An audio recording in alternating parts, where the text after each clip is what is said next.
गूंगी लड़की का अजूबा लहंगा। गुंजा बहुत ही भोली और सुंदर थी, सभी कला से निपुण थी, लेकिन कहते हैं ना, कोई भी इंसान सर्वगुण संपन्न नहीं हो सकता।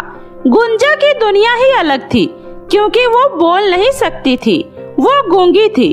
जब वो 5 साल की थी तभी उसकी माँ का देहांत हो गया, जिसके बाद उसके पिता राम रतन ने सुजाता नाम की महिला से दूसरी शादी कर ली। सुजाता, ये मेरी बेटी गुंजा है और मैंने तुमसे इसी का देखभाल करने के लिए किया है, क्योंकि मुझे अक्सर काम के सिलसिले में बाहर जाना होता है। तो तुम अब आ गई हो तो मुझे उम्मीद है तुम गुंजा का अच्छे से ख्याल रखोगी। आप चिंता न कीजिए जी, मैं गुंजा बेटी को कभी भी माँ की कमी नहीं महसूस होने दूंगी। मुझे तुमसे यही उम्मीद थी। ऐसे ही समय बीतता है। सुजाता राम रतन के सामने तो गुंजा से प्यार करने का दिखावा करती है, लेकिन उनके जाते ही उससे घर के सारे काम करवाती है। चूँकि गुंजा अपने पिता को कुछ बता भी नहीं सकती थी, तो वो इस बात का और भी ज्यादा फायदा उठाती है। क्यों रे गूंगी, खाना बन गया क्या? और सुन, रोटी पतली पतली और गोल गोल होनी चाहिए, समझी? अब जल्दी जल्दी हाथ चला, तेरे पापा आने ही वाले होंगे। खाने में जरा भी गड़बड़ी हुई ना तो देखना, मैं तुझे 2 दिनों तक भूखा ही रखूंगी, समझी? अरे भाई, किस पर इतना गुस्सा कर रही हो? जल्दी से यहाँ से हट, लगता है तेरे पिताजी आ गए हैं, और जल्दी से ये बेलना मुझे दे। उसके बाद सुजाता रोटी बेलने लगती है, तभी उधर से राम रतन आते हैं। अरे भाई, किस पर इतना जोर जोर से चिल्ला रही थी? अरे मत पूछिए जी, हमारी लाडो रानी कब से पीछे पड़ी थी कि उसे कहानी सुननी है, तो मैं उसे एक डायन की कहानी सुना रही थी। सुजाता, तुम मेरी बेटी का कितना ख्याल रखती हो। अब जल्दी से खाना बना लो, मुझे भूख लग रही है। ठीक है जी, आप हाथ मुंह धोकर आराम करिए, मैं अभी खाना लगा देती हूँ। अब खड़ी खड़ी मेरा मुँह ही देखती रहेगी या काम भी करेगी? चल अब जल्दी जल्दी रोटी बना और पापा के लिए खाना भी निकाल दे। ऐसे ही एक दिन राम रतन अपनी अलमीरा में से एक बक्सा निकालकर उसमें रखे गहने देख रहा था। तभी सुजाता वहाँ आती है और कहती है, अजी इतने सारे गहने, ये तो मैंने आज से पहले कभी नहीं देखे। क्या ये गहने आप मेरे लिए लेकर आए हैं? अरे सुजाता, अब इस उम्र में गहने पहनकर तुम कहाँ जाओगी? ये गहने तो मेरी बेटी गुंजा के लिए है, जो उसकी सगी माँ ने इसके लिए बनवाए थे। उसकी माँ की यही आखिरी इच्छा थी कि जब गुंजा 18 साल की हो जाए तब हम ये सारे गहने उसको दे दें। देखिए जी, सौतेली ही सही, लेकिन मैं भी गुंजा को उसकी सगी माँ की तरह ही प्यार करती हूँ, ये मैं आपसे कह देती हूँ। हाँ जानता हूँ, लेकिन तुम गुस्सा क्यों हो रही हो? मैं जानता हूँ तुम ही हो, तो गुंजा के माँ के जाने के बाद उसका एक माँ की तरह ख्याल रखते आई हो, और मुझे पता है ये सब जानकर तुम्हें भी बहुत खुशी हो रही होगी। आखिर मेरे गुंजा के पास इतने सारे गहने हैं।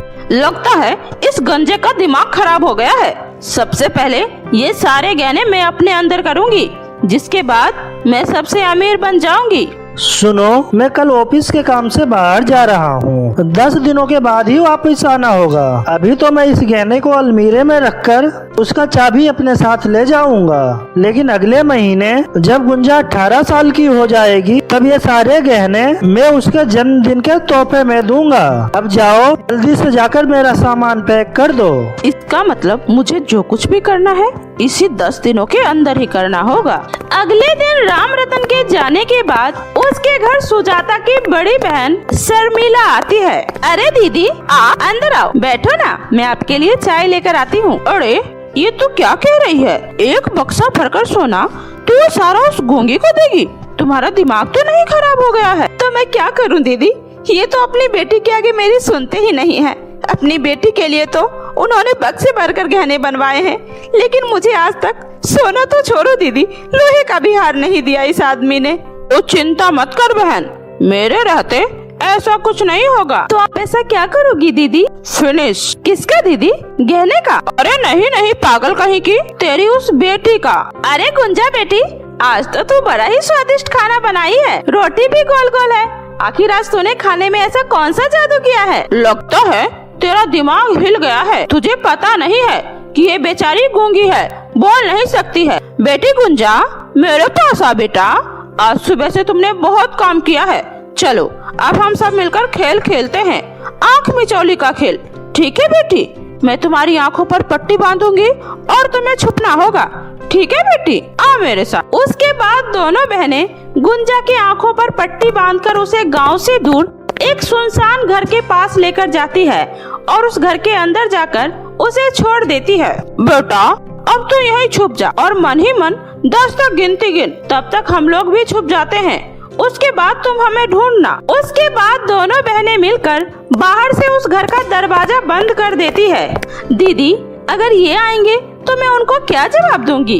अरे घबराने की जरूरत नहीं है, तू बहाना बना देना कि गुंजा को घर पर छोड़कर बाजार तू सब्जी लेने गई थी और जब वापस आई तो वो घर में थी ही नहीं। अरे वाह दीदी, ये तो बहुत अच्छा आइडिया है। सांप भी मर जाएगा और लाठी भी सही सलामत रहेगी।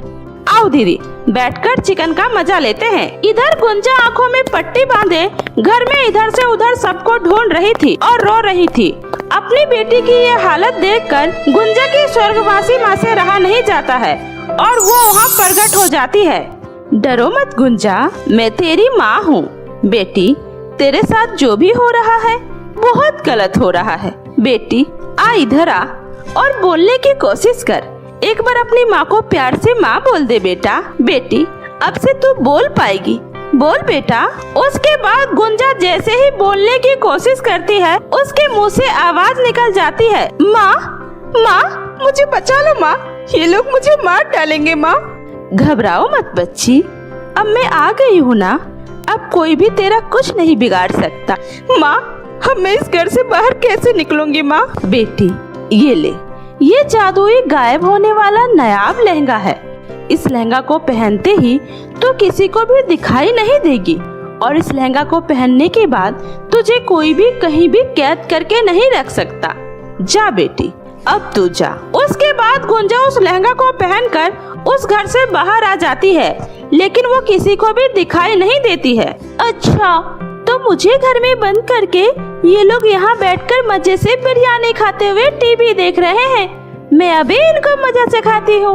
गुंजा उनकी थाली से सारा बिरयानी गायब कर देती है। ये क्या दीदी, तू कोई राक्षस है क्या?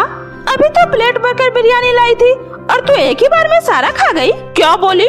तू खुद ही डायन है, खुद ही सारा ठूस ली है और इल्जाम मुझ पर लगा रही है। ठीक है, कोई बात नहीं। तुझे भूख लगी है तो तू मुझसे मांग कर भी तो खा सकती है ना। खैर, अभी भी बहुत सारा खाना बचा है, मैं और लेकर आती हूँ। इतना बोलकर सुजाता खाना लेने चली जाती है। लगता है इस घर में हर चीज ही खराब है। एक तो इतना छोटा सा टीवी है, कुछ भी सही से दिखाई नहीं देता। तभी अचानक से टीवी का साइज बढ़ने लगता है। हे भगवान, ये क्या हो रहा है? अरे बचाओ, ये क्या हो रहा है? कहीं कोई भूत तो नहीं है इस घर में? बचाओ, बचाओ। ये टीवी तो बढ़ता ही जा रहा है। लगता है आज तेरे ऊपर ही कोई भूत सवार हो गया है, पागलों की तरह हरकत कर रही है। वो देख, टीवी अपनी जगह पर ही है। अरे बाप रे, ये तो सही हो गया, पर ये कैसे हुआ? तभी घर में रखी बाकी की चीजों में भी हलचल होने लगती है, चीजें हवा में उड़ने लगती है। सुजाता, मुझे तो लगता है तेरे घर में जरूर कोई भूत है। अब मैं तुम दोनों को कच्चा चबा जाऊंगी। हे भगवान, मेरी कौन सी मति मारी गई थी कि मैं तेरे कहने पर भागी भागी तेरे घर चली आई। मुझे माफ कर दो भूत जी, हम लोग अच्छे लोग हैं, हमने कभी किसी का कुछ नहीं बिगाड़ा, हमें छोड़ दो। झूठ मत बोलो, मैं सब जानती हूँ। सबसे पहले जाओ और जल्दी से गुंजा को उस घर से बाहर निकाल कर लाओ। ठीक है, हम अभी जाते हैं। चलो दीदी, पहले मेरी बात कान खोल कर सुन लो। आज के बाद से तुम लोग गुंजा का अच्छे से ख्याल रखोगी। अगर आज के बाद से तुमने गुंजा को जरा सा भी तकलीफ दी तो मैं तुम दोनों का कीमा बनाकर खा जाऊंगी। ठीक है, आज से हम गुंजा को कभी कोई तकलीफ नहीं देंगे, हम उसे रानी बनाकर अपने घर में रखेंगे, हम वादा करते हैं। उसके बाद दोनों बहनें जाकर गुंजा को उस कमरे से बाहर निकालती है। क्या हुआ, तुम दोनों को कोई भूत मिल गया था क्या? इतने डरे हुए क्यों हो? गुंजा, हमें माफ कर दे बेटा, आज से हम तुम्हारे ऊपर कोई अत्याचार नहीं करेंगे, हमें माफ कर दे बेटा। उस दिन के बाद से सुजाता गुंजा को सगी बेटी की तरह ही प्यार करने लगती है। कुएं का सुनहरा फ्रॉक और सैंडल। लखनपुर गांव में काव्या नाम की एक लड़की अपनी माँ उर्मिला के साथ रहती थी। काव्या का रंग बिल्कुल काला था, लेकिन वह दिल की बहुत ही अच्छी थी। काले रंग की वजह से काव्या का हर कोई मजाक उड़ाया करता था। तभी एक दिन गांव की कुछ लड़कियां काव्या को देखकर बोलती है अरे मेरी प्यारी सहेलियों, वो देखो काली बंदरिया आ गई है, चलो हम लोग यहाँ से चलते हैं। अरे अरे रुको, तुम लोग कहाँ जा रही हो? मेरी बात तो सुनो। अरे ओ कल्लू माई, हमें तुम्हारी कोई बात नहीं सुननी, चलो जाओ यहाँ से। काली कलूटी बंदरिया कहीं की, अपनी शक्ल कभी आईने में देखी है? बिल्कुल चुड़ैल लगती है तू। चलो दोस्त। ये सारी बातें सुनकर काव्या रोते हुए अपने घर आ जाती है और घर आकर अपनी माँ से कहती है, माँ ये गांव की लड़कियाँ मुझे काली काली कहकर चिढ़ाते हैं, मैं इतनी काली क्यों हूँ माँ, बताओ ना माँ। ऐसे रोते नहीं बेटा, किसी के बोलने से क्या होता है, तू तो मेरे लिए बिल्कुल चांद का टुकड़ा है। क्या सच में माँ? हाँ हाँ बेटा, सच में। इंसान की सुंदरता उसके गुण में होता है, रूप में नहीं। अब इंसान को छोड़ो, भगवान को ही देख लो। श्री कृष्ण भगवान भी तो काले रंग के थे, लेकिन पूरे गोकुल की गोपियां उनकी दीवानी थी। अपनी माँ की बातें सुनकर काव्या आंसू पोंछते हुए कहती है, माँ अब मैं भी कभी नहीं रोऊंगी, चाहे मुझे कोई कितना भी चिढ़ाए। उस दिन के बाद से काव्या कभी भी किसी की बातों का बुरा नहीं मानती थी। तभी एक दिन गांव के कुछ मनचली लड़कियां काव्या के घर जाकर काव्या से बोलती है, अरे ओ कल्लू माई, तू आजकल कहाँ रहती है, दिखाई नहीं देती? लगता है शर्म के मारे घर से निकलना ही बंद कर दिया। चलो अच्छा ही है, वैसे भी काली कलूटी बंदरिया को घर से कम ही निकलना चाहिए, नहीं तो लोग देखकर डर जाएंगे। है ना काव्या? काव्या किसी की भी बातों का कोई जवाब नहीं देती है और चुपचाप वहाँ से चली जाती है। ऐसे ही दिन बीत रहे थे, तभी एक दिन अचानक काव्या की माँ की तबीयत खराब हो जाती है। माँ की तबीयत खराब होने की वजह से काव्या की माँ की मृत्यु हो जाती है। माँ की मृत्यु के बाद काव्या बिल्कुल भी अकेली हो जाती है। तभी काव्या अपने चाचा चाची के पास रहने के लिए जाती है, लेकिन काव्या के चाचा चाची भी उसे घर से निकाल देते हैं। चाची मुझे घर से मत निकालो चाची, मैं अकेले कहाँ रहूंगी चाची, प्लीज चाची मैं आपके पैर पड़ती हूँ, मुझे अपने घर से मत निकालो। निकालो नहीं तो क्या करो तुझे, अपने सिर पर बिठा कर रखो। एक तो लड़की जात है, ऊपर से शकल भी काली बंदरिया जैसी है। अरे कौन शादी करेगा तुझसे, सारी उम्र हमारी छाती पर मूंग दलती रहेगी। जा भाग यहाँ से। प्लीज चाची जी मुझे ऐसे अपने घर से मत भगाइए चाची, भला मैं कहाँ जाऊंगी चाची। मुंह बंद करके चुपचाप चली जाए यहाँ से, मेरे लिए एक तू ही नहीं है, मुझे अपने बच्चों को भी देखना है, चल भाग यहाँ से। काव्या की चाची रमा को काव्या पर बिल्कुल भी दया नहीं आती है और वो उसे धक्के मारकर घर से बाहर निकाल देती है। घर से निकलने के बाद काव्या चलते चलते एक जंगल में कुएं के पास बैठ जाती है और अपनी माँ को याद करते हुए खूब रोती है। हे भगवान, अब मैं क्या करूं, किसके पास जाऊं? माँ तुम मुझे छोड़कर इतनी जल्दी क्यों चली गई? माँ देखो तो माँ, तुम्हारे बिना मेरी क्या हालत हो गई है। माँ मुझे आपके बिना नहीं जीना है माँ, मैं भी आपके पास आना चाहती हूँ, मुझे भी अपने पास बुला लो माँ। काव्या कुएं को देखकर आत्महत्या करने के लिए उसमें छलांग लगाने ही वाली होती है, तभी उसे उस कुएं में से आवाज आती है, रुक जाओ लड़की, आखिर तुम इस कुएं में अपना जान क्यों देना चाहती हो? जान नहीं दूं तो और क्या करूं? मेरे जीने का कोई अधिकार नहीं है, मेरा इस दुनिया में अब कोई नहीं है। एक माँ थी, वह भी मुझे अकेला छोड़कर चली गई, मेरा घर भी मुझसे छीन लिया गया और गांव के लोग मुझसे बात करना तो दूर, मुझे देखना भी पसंद नहीं करते। अब आप ही बताओ मैं क्या करूं? हिम्मत रखो बेटी, इंसान को इतनी जल्दी हार नहीं माननी चाहिए, और तुम तो एक बहादुर लड़की हो, इतनी जल्दी हिम्मत नहीं हारते। सारी परेशानियों का समाधान साथ ही उत्पन्न होता है, अगर परेशानी है तो उसका समाधान भी है। कहाँ है समाधान? मुझे तो अपनी परेशानियों का कोई भी हल दिखाई नहीं दे रहा कुंवर जी, बेटी, अगर तुम हमारे पास आई हो तो जरूर ही इसका कुछ कारण है, क्योंकि मैं कोई एक साधारण कुआं नहीं हूँ, बल्कि मैं एक जादुई कुआं हूँ। मैं तुम्हें एक सुनहरा फ्रॉक और सैंडल दे रहा हूँ, जिसे पहनकर तुम दुनिया की सबसे खूबसूरत लड़की बन जाओगी। कुआं जी, मुझे खूबसूरती नहीं चाहिए, बल्कि मुझे मेरे जीने की वजह चाहिए। क्या आप मुझे वो वजह दे सकते हैं? काव्या, मेरी बात को ध्यान से सुनो। कल शहर में ब्यूटी कंपटीशन होने वाला है। तुम इस कंपटीशन में हिस्सा लो और तुम मेरे दिए हुए सुनहरा फ्रॉक और सैंडल पहनकर वहां जाना। और मुझे पूरा भरोसा है कि उस ब्यूटी कंपटीशन में तुम ही जीतोगी। अब तुम यहाँ से फ्रॉक और यह सैंडल लेकर जाओ और दोबारा कभी ऐसी गलती मत करना। उसके बाद वह जादुई कुआं काव्या को एक सुनहरा फ्रॉक और सैंडल देता है। फिर काव्या उस जादुई कुएं का धन्यवाद कर उस सुनहरे फ्रॉक और सैंडल को पहन लेती है। काव्या जैसे ही सुनहरा फ्रॉक और सैंडल पहनती है, वैसे ही वो बहुत ही खूबसूरत लड़की में बदल जाती है और वह शहर जाकर ब्यूटी कंपटीशन में हिस्सा लेती है। कुछ ही दिनों बाद ब्यूटी कंपटीशन का दिन भी आ जाता है। शहर की सभी लड़कियां खूब तैयार होकर कंपटीशन में जाती है। काव्या भी कुएं की दी हुई सुनहरा फ्रॉक और सैंडल पहनकर ब्यूटी कंपटीशन में पहुंच जाती है। एक एक करके सभी लड़कियां स्टेज पर जाकर अपना परफॉर्मेंस दिखाती है। उसके बाद काव्या भी अपना परफॉर्म दिखाती है और वह ब्यूटी कंपटीशन में जीत जाती है। ब्यूटी कंपटीशन जीतने के बाद काव्या को पूरे 25 लाख रुपए का इनाम भी मिलता है और साथ ही उसे डायरेक्ट मूवी में काम करने का मौका भी मिलता है। काव्या के पास अब किसी भी चीज की कोई कमी नहीं थी। कंपटीशन में जीते हुए पैसों से काव्या अपने शहर में गरीब लोगों के लिए एक बहुत बड़ा हॉस्पिटल खोलती है, जिसमें गरीब लोगों की फ्री में इलाज की सुविधा होती है, जिसका सारा खर्चा काव्या खुद उठाती है और वह जो कुछ भी कमाती है वह सब गरीब और असहाय लोगों की मदद करने में लगा देती है। काव्या की इस तरह गरीब लोगों की मदद करते देखकर हर कोई काव्या की प्रशंसा करते हैं। काव्या को सरकार की तरफ से भी गरीब और असहाय लोगों की मदद करने के लिए कई सारे पुरस्कार भी दिए जाते हैं।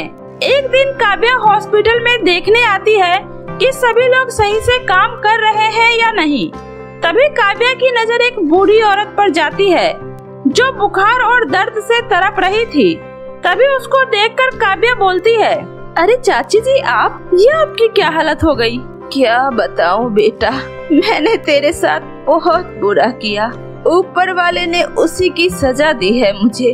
तुम्हारे जाने के कुछ दिन बाद ही तुम्हारे चाचा जी को अचानक से हार्ट अटैक आ गया और उनकी मृत्यु हो गई। और फिर मेरे बच्चे ने मुझे घर से बाहर निकाल दिया। उसके बाद से मेरी ये हालत हो गई। मुझे माफ कर दे बेटा, मैंने तुम्हारे साथ बहुत गलत किया। शायद भगवान ने मुझे उसी की सजा दी है। चाची जी, आप चिंता मत कीजिए, आपको कुछ नहीं होगा। तभी काव्या डॉक्टर को अपने पास बुलाते हुए कहती है, डॉक्टर, इनका तुरंत इलाज किया जाए और इन्हें किसी भी चीज की कोई भी परेशानी नहीं होनी चाहिए। मैम, ये कोई आपके खास हैं क्या? हाँ, ये मेरी चाची जी हैं। काव्या की चाची बेड पर लेटे लेटे ये सारी बातें सुन रही थी और उसकी आंखों से आंसू टपके जा रहे थे। फिर कुछ ही दिनों बाद काव्या की चाची पूरी तरीके से ठीक हो जाती है और फिर काव्या अपनी चाची से मिलने आती है। कैसी हो चाची जी, और आपकी तबीयत कैसी है? बेटा, अब मैं बिल्कुल ठीक हूँ। इन लोगों ने मेरी बहुत सेवा की है। बेटा, तुम्हारा ये एहसान मैं कभी भी चुका नहीं पाऊंगी। चाची जी, एक तरफ आप मुझे बेटा कहती हो और एहसान की भी बातें करती हो। मुझे आपसे कोई भी शिकायत नहीं है चाची जी। आखिरकार आपके अलावा मेरा इस दुनिया में और है ही कौन? उसके बाद काव्या की चाची काव्या को अपने गले से लगा लेती है और उस दिन से काव्या की चाची और काव्या दोनों हंसी खुशी एक साथ रहने लगते हैं। बीजापुर गांव के मुखिया राम प्रसाद की एकलौती बेटी सुमन बहुत ही ज्यादा घमंडी और अकूल किस्म का इंसान थी। इसलिए वह गांव की सभी लड़कियों के सामने अपने पैसों को लेकर बहुत घमंड किया करती थी। और उन्हीं सब में से एक लड़की थी साधना, जिसके पिता सुरेश मुखिया के ही खेतों पर काम किया करते थे, क्योंकि वह लोग बहुत ही ज्यादा गरीब थे।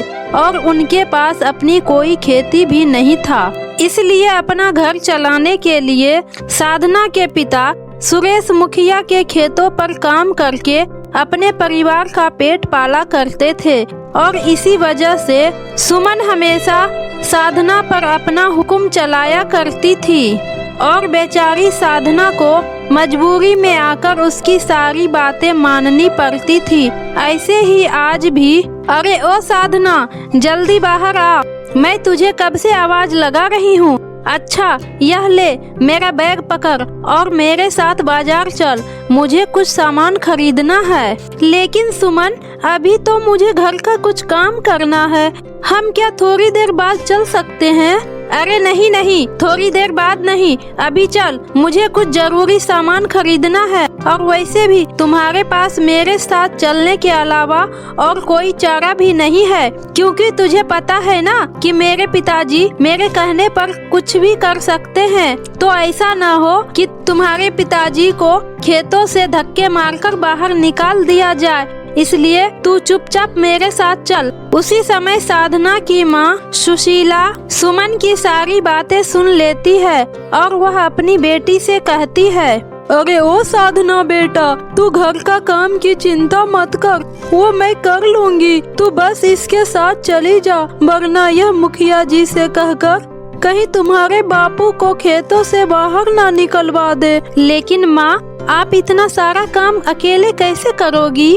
आपकी तो तबीयत भी ठीक नहीं है। तो इसकी चिंता मत कर बेटा, मैं ठीक हूँ, तू बस इसके साथ चली जा, वरना तुझे पता है ना कि यह कैसी है। ठीक है माँ, लेकिन आप घर का कोई काम मत करना, मैं आकर सारा काम कर लूंगी। और इस तरह सुमन साधना के ऊपर अपना हुक्म चलाकर उसे अपने साथ कहीं भी ले जाया करती थी और उसकी बात मानकर उसके साथ जाना साधना की मजबूरी बन चुकी थी, जिसका सुमन हमेशा फायदा उठाया करती थी। अरे सुमन, अब तो शाम होने वाली है, अब तो घर चलो, घर पर माँ मेरा इंतजार कर रही होगी।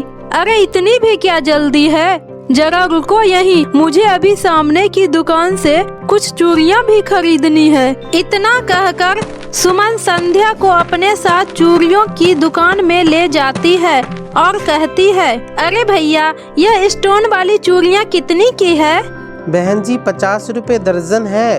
अच्छा, एक काम करिए, आप इस वाले और इस वाले के 2-2 दर्जन सेट मुझे दे दीजिए। देखो साधना, अच्छे लग रहे हैं ना मेरे हाथों में? हाँ हाँ सुमन, बहुत सुंदर लग रहा है, ले लो।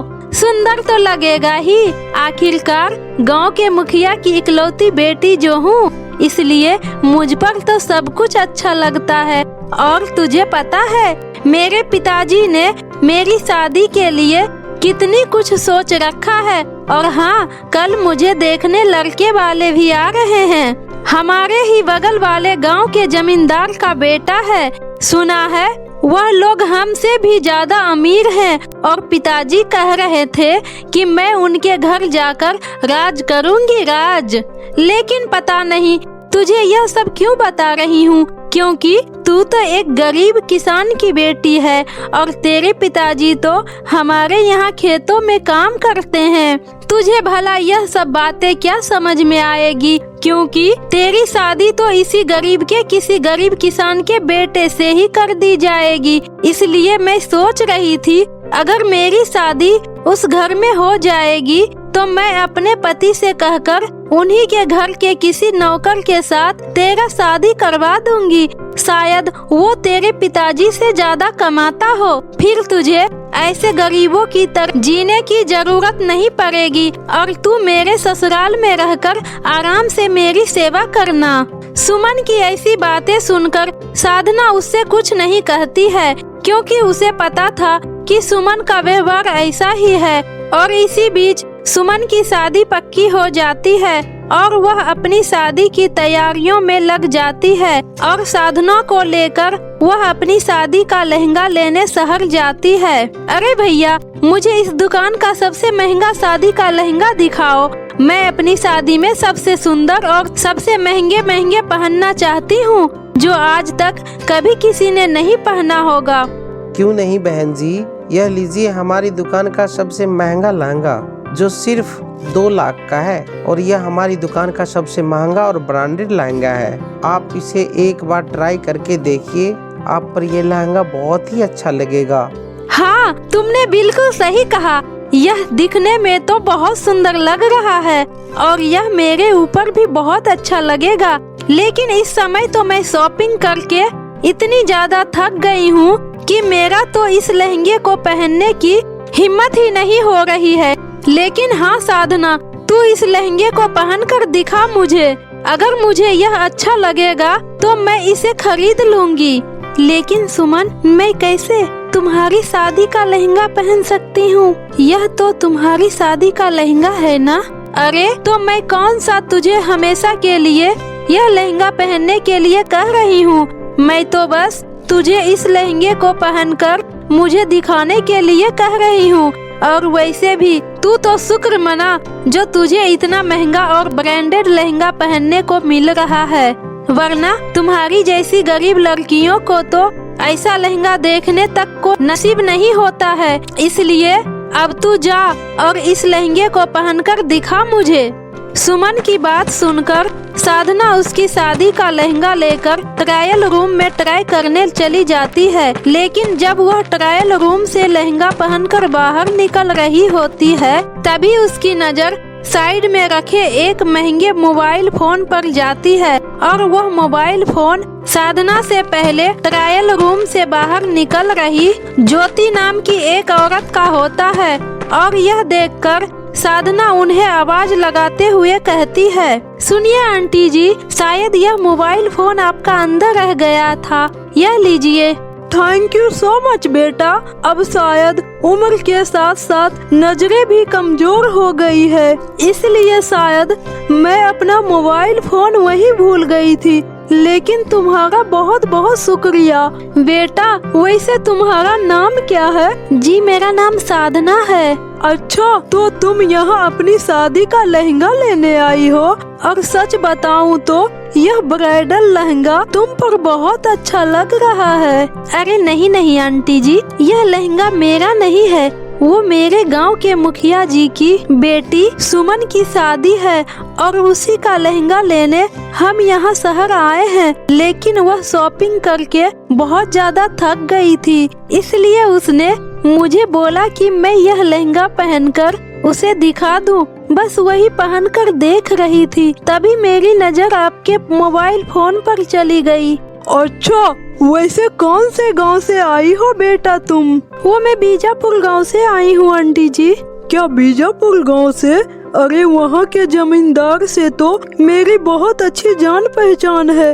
चलो कोई बात नहीं, मुझे तुमसे मिलकर बहुत अच्छा लगा। उसी समय सुमन वहाँ पर गुस्से में आती है और साधना से कहती है, क्या बात है साधना, तेरा तो मन मेरे शादी के लहंगे को उतारने का कर ही नहीं रहा है।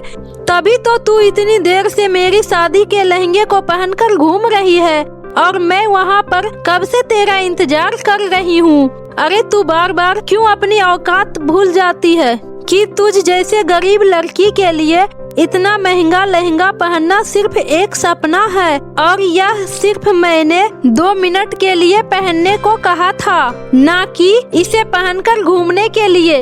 इसलिए अब जल्दी से जा और इसे बदल कर आ। ज्योति वहाँ पर खड़ी सब कुछ देख रही होती है कि सुमन किस तरह साधना से बदतमीजी से बात कर रही होती है और वहीं साधना की आंखों में शर्म और अपमान की वजह से आंसू आ जाते हैं और वह चुपचाप ट्रायल रूम में लहंगा चेंज करने के लिए चली जाती है। और ऐसे ही अगले दिन जब साधना तैयार होकर सुमन के घर जाने वाली होती है, उसी समय उसके घर के सामने एक बड़ी और महंगी गाड़ी आकर रुक जाती है और उसमें से ज्योति अपने बड़े बेटे कुणाल को लेकर बाहर निकलती है। तभी साधना कहती है, अरे आंटी जी, आप यहाँ, और आपको मेरे घर के बारे में कैसे पता चला? इतना कहकर साधना उन सबको अपने घर के अंदर ले जाती है और कहती है, माँ, यह ज्योति आंटी है जो कल मुझे लहंगे की दुकान पर मिली थी। जिस दुकान से सुमन ने अपनी शादी का लहंगा लिया है। नमस्ते बहन जी, माफ करना, हम यहाँ बिना बुलाए चले आए, लेकिन क्या करती, कल साधना से मिलने के बाद मैं इसे भूल ही नहीं पाई। और जब मैंने इसके बारे में अपने बेटे को बताया तो उसे भी साधना का स्वभाव बहुत पसंद आया। इसलिए बहन जी, मैं साधना को अपने घर की बहू बनाना चाहती हूँ, इसलिए आपके घर आपकी बेटी का हाथ मांगने आई हूँ। तो बताइए, क्या आपको यह रिश्ता मंजूर है? उसी समय साधना के माता पिता की खुशी का कोई ठिकाना नहीं होता, क्योंकि शहर के इतने बड़े और अमीर परिवार के साथ अपनी बेटी का रिश्ता होता देख उन लोगों को अपनी आंखों पर विश्वास नहीं हो रहा था। और ज्योति जी के बेटे को भी साधना बहुत पसंद आ जाता है, क्योंकि साधना भले ही गरीब थी, लेकिन वह दिखने में बहुत ही ज्यादा सुंदर थी। और इस तरह साधना और कुणाल का रिश्ता तय हो जाता है। और सुमन के शादी के कुछ दिन बाद ही साधना की भी शादी हो जाती है। और सुमन अपने पति के साथ साधना की शादी अटेंड करने आती है। और उसी समय ज्योति जी सुमन से कहती है, अरे आओ सुमन बेटा, इधर आओ, अपनी दोस्त से मिलो और बताओ कैसा लग रहा है हमारी बहू का शादी का लहंगा। पूरे 5 लाख का है। वैसे तुम्हारा लहंगा कितने का था? वो मेरा थोड़ा इससे कम का था, सिर्फ 2 लाख का था। अच्छा आंटी जी, अब मैं चलती हूँ, वो शायद मेरे हस्बैंड मुझे बुला रहे हैं। इतना कहकर सुमन नजरें झुकाकर वहाँ से चली जाती है और उसका घमंड टूटकर चकनाचूर हो जाता है, क्योंकि जिस इंसान को हमेशा नीचा दिखाती रहती थी, आज वह उससे भी बड़े घर में शादी करके जा रही होती है, और उससे भी महंगा शादी का लहंगा पहनकर।